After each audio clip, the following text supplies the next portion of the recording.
नमस्कार प्यारे बच्चों, कैसे हैं आप सभी। उम्मीद करता हूं सभी साथी स्वस्थ होंगे और अपने स्टडी में पूरी तरह से मस्त होंगे। तो प्यारे साथियों, आज का क्लास आप सभी प्यारे स्टूडेंट के लिए काफी काफी इम्पोर्टेंट है, क्योंकि आज के क्लास में हम लोग करेंगे क्लास 12 हिस्ट्री इतिहास का जो चैप्टर 2 है, जिसका नाम है राजा, किसान और नगर। इस चैप्टर का top most important objective question का क्लास करेंगे, जो आपके फाइनल बोर्ड एग्जाम में सीधे पूछे जाएंगे। देखिए मेरे प्यारे स्टूडेंट, इस चैप्टर से जितने भी क्वेश्चन आपको फाइनल बोर्ड एग्जाम में पूछे जाएंगे, तो आज के क्लास से एक भी क्वेश्चन आपको बाहर नहीं पूछा जाएगा। तो इसीलिए आप सभी जो है पूरा क्लास को जरूर देखिएगा और एक एक क्वेश्चन मेरे साथ साथ याद करने की कोशिश जरूर कीजिएगा, ठीक है। तो चलिए हम लोग जो है क्लास को शुरू करते हैं। क्लास शुरू करने से पहले अगर आपको पीडीएफ कोर्स 100% लर्ने वाला परचेज करना है तो इस नंबर में कॉन्टेक्ट कर लेना है। नंबर है 7366865888। इस नंबर में कॉल या व्हाट्सएप करना है। आपको जल्दी से जो है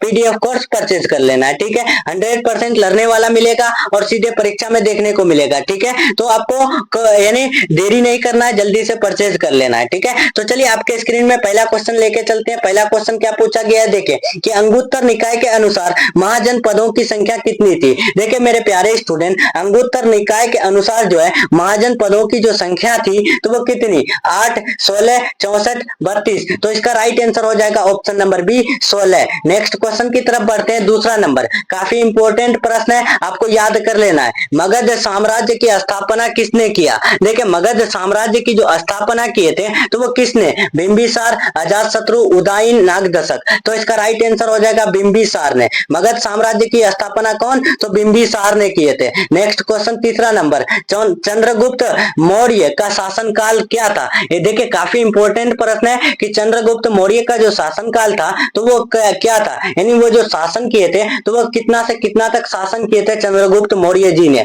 तो आपको याद रखना है 323 से 298 ईसा पूर्व तक जो है चंद्रगुप्त मौर्य ने शासन किए थे। नेक्स्ट क्वेश्चन चलते हैं 4 नंबर, विक्रमादित्य की उपाधि। देखिए विक्रमादित्य की उपाधि किस सम्राट ने ग्रहण किए थे। कौन से सम्राट है जो यानी विक्रमादित्य की उपाधि यानी इनाम पुरस्कार जो है ग्रहण किए थे। चंद्रगुप्त फर्स्ट, चंद्रगुप्त सेकंड, समुद्रगुप्त या फिर स्कंदगुप्त। तो याद रखना है इसका राइट आंसर हो जाएगा चंद्रगुप्त सेकंड। नेक्स्ट क्वेश्चन चलते हैं हम लोग 5 नंबर, मुद्रा राक्षस किसकी रचना है। देखिए मेरे प्यारे स्टूडेंट, मुद्रा राक्षस जो रचना है तो वो किसकी, क्या वो कौटिल्य की, विशाखदत्त की, मेगास्थनीज की या फिर इनमें से कोई नहीं। तो आपको याद रखना है इसका 5 का राइट आंसर हो जाएगा ऑप्शन नंबर बी, विशाखदत्त की रचना है मुद्रा राक्षस। नेक्स्ट क्वेश्चन 6 नंबर, मौर्य साम्राज्य का प्रथम शासक कौन था। मौर्य साम्राज्य का जो प्रथम शासक था यानी पहला शासक जो थे तो वो कौन थे, बिंदुसार, चंद्रगुप्त मौर्य, अशोक या फिर महेंद्र। तो इसका राइट आंसर 6 का हो जाएगा ऑप्शन नंबर बी, यानी चंद्रगुप्त मौर्य। नेक्स्ट चलते हैं 7 नंबर, काफी इंपॉर्टेंट प्रश्न है, आपको याद कर लेना है। वेदों की संख्या कितनी है। वेदों की जो संख्या है तो वो कितनी है, 4, 5, 3, 8। तो इसका राइट आंसर हो जाएगा 7 का ऑप्शन नंबर ए, वेदों की संख्या जो है 4 है। नेक्स्ट क्वेश्चन चलते हैं 8 नंबर, काफी इंपॉर्टेंट प्रश्न है, याद रखना है। किस भारतीय शासक को नेपोलियन की संज्ञा दी गई है। कौन से भारतीय शासक है, यानी शासक किसको बोलते हैं, शासन करने वाले को। तो वो कौन से भारतीय शासन करने वाले हैं जिसको नेपोलियन की नाम दी गई है। चंद्रगुप्त मौर्य, कनिष्क, समुद्रगुप्त या फिर हर्षवर्धन। तो इसका राइट आंसर हो जाएगा ऑप्शन नंबर सी, समुद्रगुप्त को जो है यानी नेपोलियन का नाम दिया गया है। नेक्स्ट क्वेश्चन चलते हैं 9 नंबर, 16 महाजनपद में सबसे शक्तिशाली महाजनपद कौन था। देखिए जो 16 महाजनपद थे तो उसमें सबसे शक्तिशाली यानी सबसे ताकतवर महाजनपद जो थे तो वो कौन, मगध, अवंती, कौशल, गांधार। तो इसका राइट आंसर हो जाएगा मगध। कौन हो जाएगा, मगध यानी महाजनपद जो है वो सबसे शक्तिशाली सबसे ताकतवर जो है महाजनपद थे। नेक्स्ट क्वेश्चन चलते हैं 10 नंबर, किस शिलालेख में अशोक के कलिंग विजय का उल्लेख है। यानी कौन से शिलालेख है जिसमें अशोक के कलिंग विजय यानी कलिंग जीत का जो है यानी उल्लेख है, क्या वो प्रथम, सप्तम, दसम, 13वां? तो आपको याद रखना है 10 का right answer option number D हो जाएगा। 13वां शिलालेख में अशोक के कलिंग विजय का उल्लेख है। नेक्स्ट क्वेश्चन चलते हैं 11 नंबर, कनिष्क की राज्यारोहण तिथि है। ये क्वेश्चन काफी इंपॉर्टेंट प्रश्न है और बार बार पूछा गया प्रश्न है। ये क्वेश्चन जो है 2010 में भी पूछा गया है, 11 में भी पूछा गया है और 2022 में, 23 में, 24 में लगातार पूछा गया है। तो आपको ये क्वेश्चन याद कर लेना है। कनिष्क की राज्यारोहण तिथि क्या है? तो आपको याद रखना है 48 ईस्वी। इसका right answer option number A हो जाएगा। नेक्स्ट क्वेश्चन चलते हैं 12 नंबर, काफी इंपॉर्टेंट प्रश्न है। इसका राइट आंसर क्या हो जाएगा? यहाँ 48 नहीं होगा, सॉरी, कनिष्क की राज्यारोहण तिथि 78 ईस्वी है, ठीक है, 78 ईस्वी है। नेक्स्ट क्वेश्चन चलते हैं 12 नंबर, धम्म महामात्रों को किसने नियुक्त किया? देखिए प्यारे स्टूडेंट, धम्म महामात्रों को जो नियुक्त किए थे तो वो किसने? चंद्रगुप्त मौर्य, बिंदुसार, अशोक, कनिष्क। तो इसका राइट आंसर 12 का हो जाएगा ऑप्शन नंबर सी, अशोक ने, ठीक है। धम्म महामात्रों को किसने नियुक्त किए थे? कौन है जो धम्म महामात्रों को नियुक्त किए थे? तो वो अशोक ने। नेक्स्ट चलते हैं 13 नंबर, अशोक किस वंश का शासक था? ये क्वेश्चन आपको हर हाल में याद रखना है, इंपॉर्टेंट प्रश्न है, बीबीआई प्रश्न है, आपको याद कर लेना है, ठीक है। अशोक किस वंश का शासक था? नंद वंश, मौर्य वंश, गुप्त वंश, चोल वंश। तो इसका राइट आंसर 13 का हो जाएगा ऑप्शन नंबर बी, मौर्य वंश। नेक्स्ट क्वेश्चन चलते हैं 14 नंबर, काफी इंपॉर्टेंट प्रश्न है, भारतीय इतिहास का कौन सा काल स्वर्ण काल के नाम से जाना जाता है? ये क्वेश्चन आपको सेंटअप एग्जाम में भी बार बार पूछा गया है, मॉडल पेपर में पूछा गया है, तो आपको याद कर लेना है, ठीक है। ये क्वेश्चन आपको हर हाल में याद कर लेना है, भारतीय इतिहास का कौन सा काल स्वर्ण काल के नाम से जाना जाता है? तो 14 का राइट आंसर बी हो जाएगा, गुप्त काल के नाम से जाना जाता है। नेक्स्ट क्वेश्चन चलते हैं 15 नंबर। 15 नंबर क्या पूछा गया है कि प्रयाग प्रशस्ति की रचना किसने की थी? प्रयाग प्रशस्ति की जो रचना किए थे तो वो किसने? कालिदास, वानभट्ट, हरिसेन, पतंजलि। तो इसका राइट आंसर 15 का हो जाएगा ऑप्शन नंबर सी, प्रयाग प्रशस्ति की रचना हरिसेन ने किए थे। नेक्स्ट क्वेश्चन 16 नंबर, मौर्यकालीन, देखिए मौर्यकालीन टकसाल का प्रधान कौन था? मौर्यकालीन टकसाल का जो प्रधान थे तो वो कौन? कोषाध्यक्ष, मुद्राध्यक्ष, सनाध्यक्ष या फिर लक्षणाध्यक्ष। तो इसका राइट आंसर क्या हो जाएगा 16 का? तो 16 का right answer option number D हो जाएगा, मौर्यकालीन टकसाल का प्रधान जो है लक्षणाध्यक्ष है। नेक्स्ट क्वेश्चन चलते हैं 17 नंबर, काफी इंपॉर्टेंट प्रश्न है, राजतरंगिणी के लेखक कौन थे? देखिए राजतरंगिणी के जो राइटर थे वो कौन? पतंजलि, वानभट्ट, उसके बाद विशाखदत्त, कलहन। तो इसका राइट आंसर 17 का हो जाएगा ऑप्शन नंबर डी, यानी राजतरंगिणी के लेखक जो है कलहन थे। नेक्स्ट क्वेश्चन 18 नंबर, काफी इंपॉर्टेंट प्रश्न है, देखिए क्या पूछा गया है कि अर्थशास्त्र और इंडिका से किस राजवंश की जानकारी मिलती है? देखिए अर्थशास्त्र और इंडिका से जो है कौन से राजवंश के विषय में जानकारी मिलती है? मौर्य वंश, कुषाण वंश, सातवाहन वंश, गुप्त वंश। इसका राइट आंसर क्या हो जाएगा 18 का? तो 18 का right answer option number A हो जाएगा, मौर्य वंश। नेक्स्ट क्वेश्चन चलते हैं 19 नंबर, काफी इंपॉर्टेंट प्रश्न है कि अर्थशास्त्र की रचना कब हुई थी? अर्थशास्त्र की जो रचना हुई थी तो वो किस वर्ष हुई थी? 6वीं शताब्दी ईसा पूर्व में, 5वीं शताब्दी ईसा पूर्व में,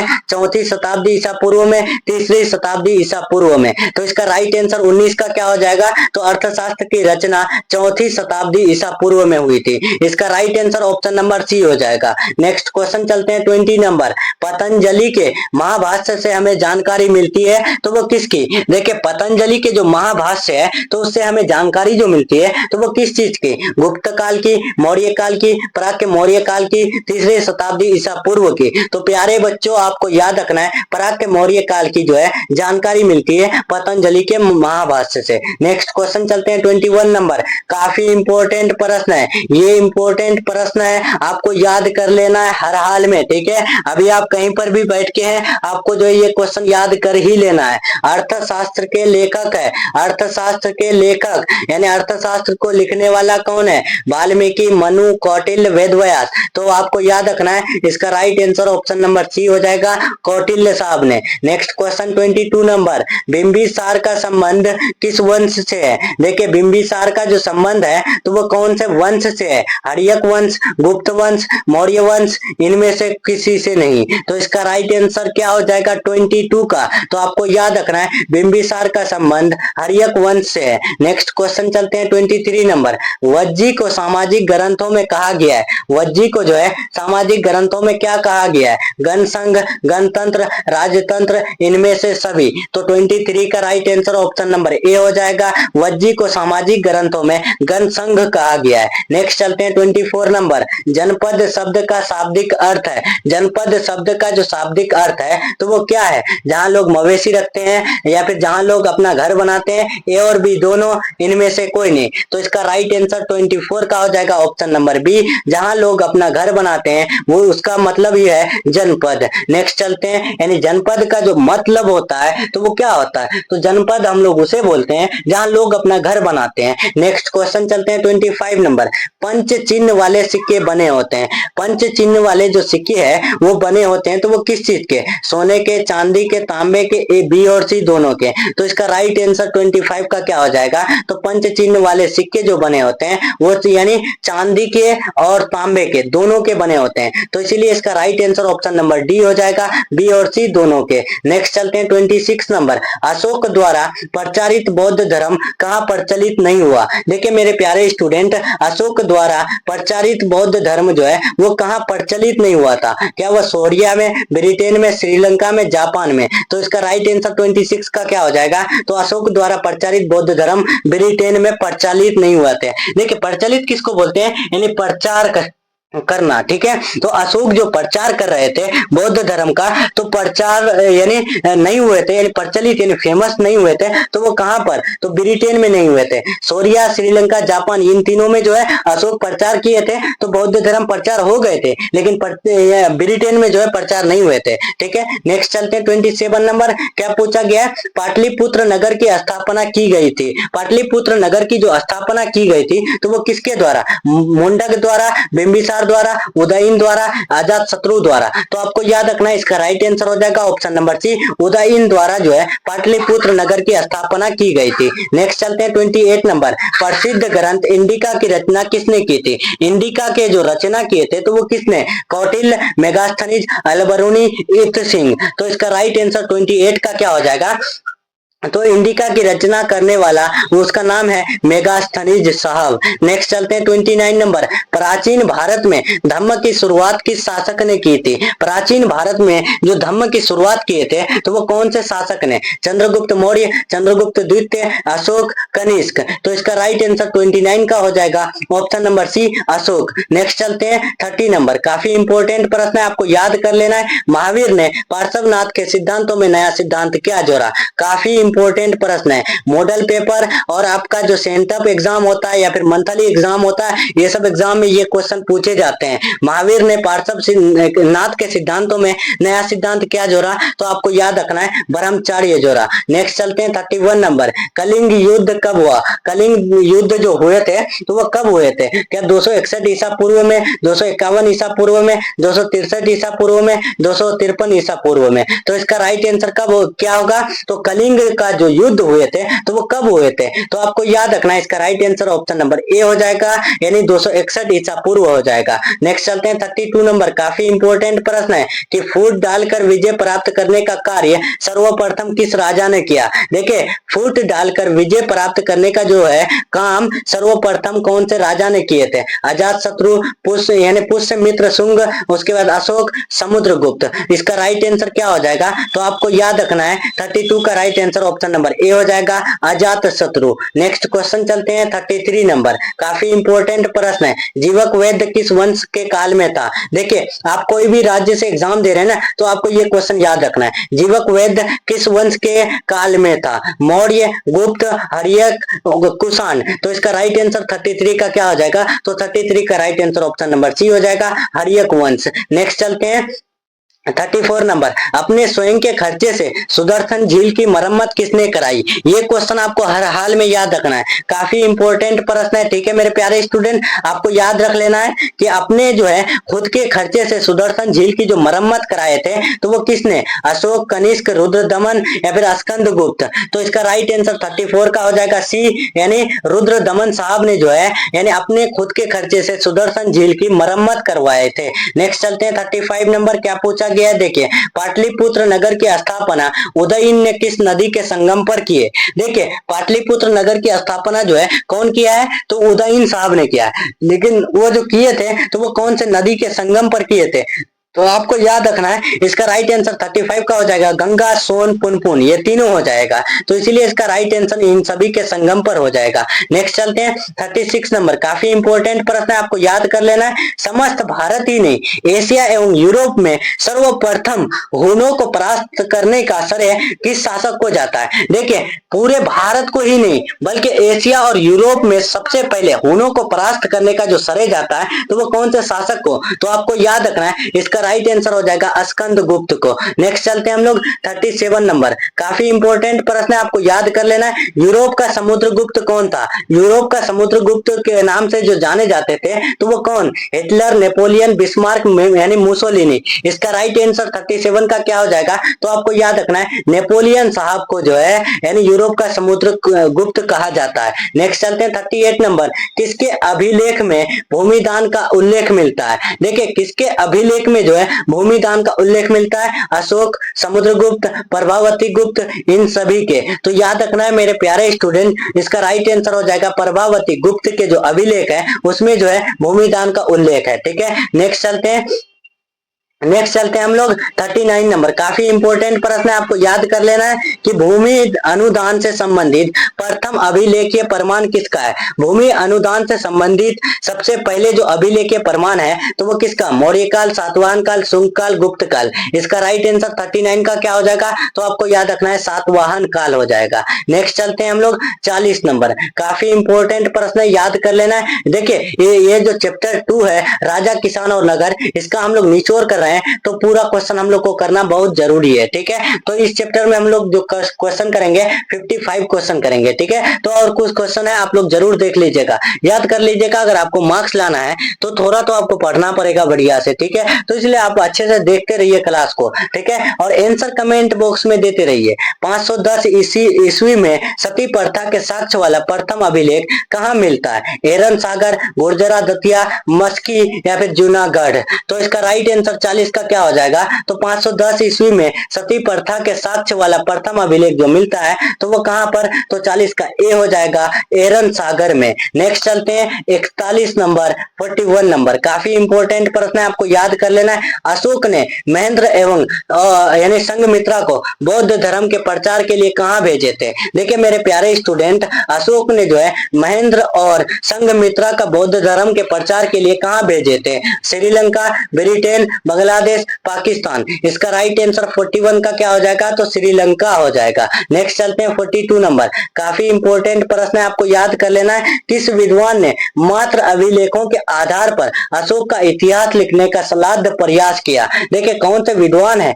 जो मात्र अभिलेखों के आधार पर अशोक का इतिहास लिखने का सलाद्य प्रयास किया, कोशिश किया? Vincent Smith, James Prinsep, Kashi Prasad Jayaswal, Devdutt Ramkrishna Bhandarkar. इसका राइट आंसर क्या हो जाएगा 42 का? तो याद रखना है देवदत्त रामकृष्ण भंडारकर। नेक्स्ट चलते हैं 43 नंबर, काफी इंपॉर्टेंट प्रश्न, याद कर लेना है। मौर्य काल का निम्न में से कौन सर्वाधिक महत्वपूर्ण नमूना है? मौर्य काल का इनमें से कौन जो है सर्वाधिक महत्वपूर्ण नमूना है? चैत्य, स्तूप यानी गुहा वास्तुकला या फिर स्तंभ। तो इसका राइट आंसर 43 का हो जाएगा स्तंभ।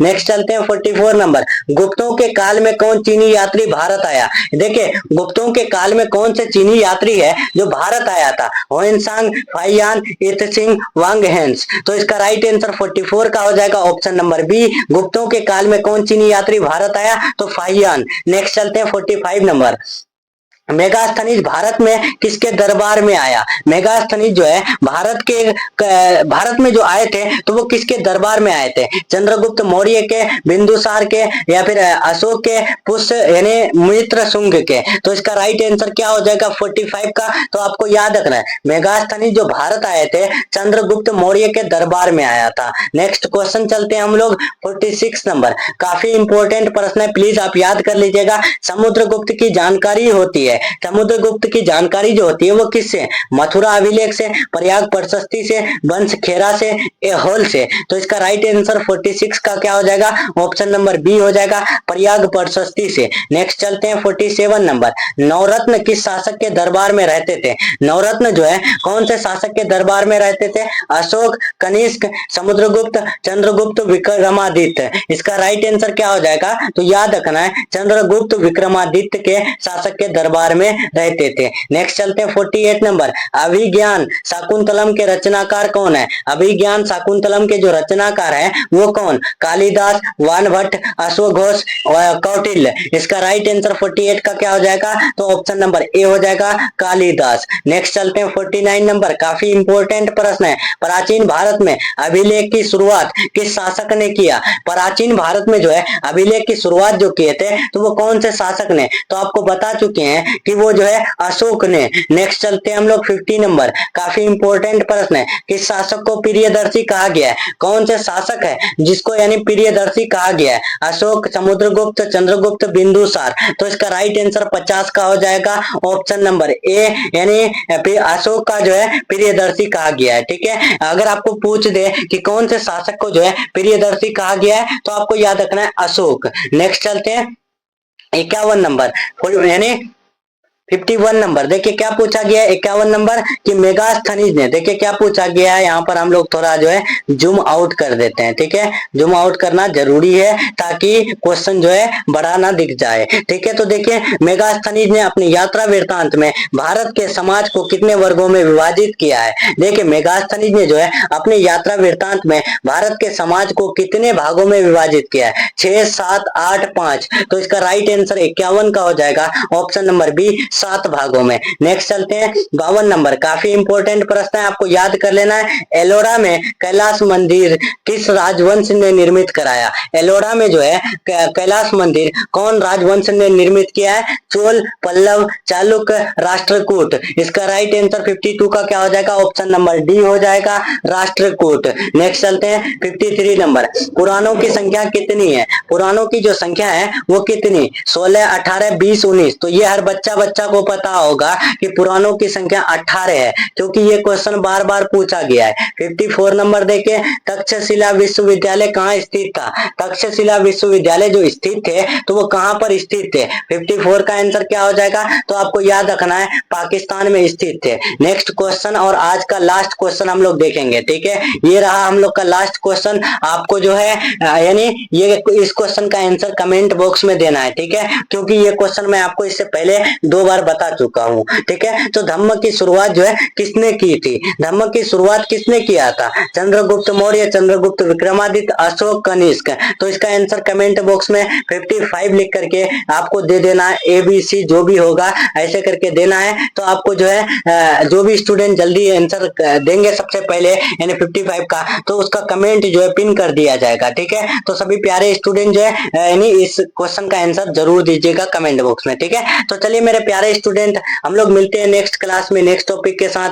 तब तक के लिए अपना ख्याल रखें और PDF कोर्स के लिए अभी कॉल करें 7366865888। इस नंबर में कांटेक्ट कर लेना है, आपको 100% लर्ने वाला जल्दी से परचेज कर लेना है। ठीक है साथियों, तो चलिए हम लोग मिलते हैं नेक्स्ट क्लास में नेक्स्ट टॉपिक के साथ।